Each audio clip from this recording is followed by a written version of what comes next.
இந்த வருடம் வரலட்சுமி விரத பூஜை ஆகஸ்ட் வெள்ளிக்கிழமை அன்னைக்கு வருது.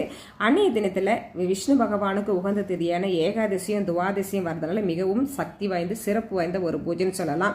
இது ஆடி மாதம் 5வது வாரம் கடைசி வெள்ளிக்கிழமை வரதுனால சக்தி மாதத்துக்கு உரிய மாதத்தில் வரதுனால இது மென்மேலும் சிறப்பு வாய்ந்த ஒரு லக்ஷ்மி பூஜை விரதம் கூட சொல்லலாம்.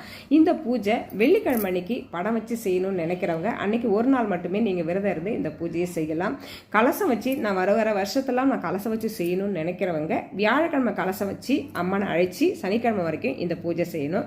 அதே போதில் ஞாயிற்றுக்கிழமை வெள்ளிக்கிழமை காலையில் நான் கலசத்தை வச்சு நான் அம்மனை அழைச்சிட்டு வந்து நான் செய்கிறேன்னு நினைக்கிறவங்க ஞாயிற்றுக்கிழமை அன்னைக்கு நீங்கள் புனர் பூஜை செய்யணும். ஸோ நீங்கள் கலசம் வச்சிங்கன்னா அன்னையிலேருந்து 3 நாள் கணக்கு.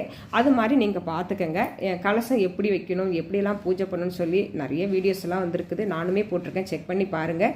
இந்த நேரம் எப்போ பண்ணணும் அப்படின்றது இது உங்களுக்கு யூஸ்ஃபுல்லாக இருக்கும். தேங்க்ஸ் ஃபார் வாட்சிங்.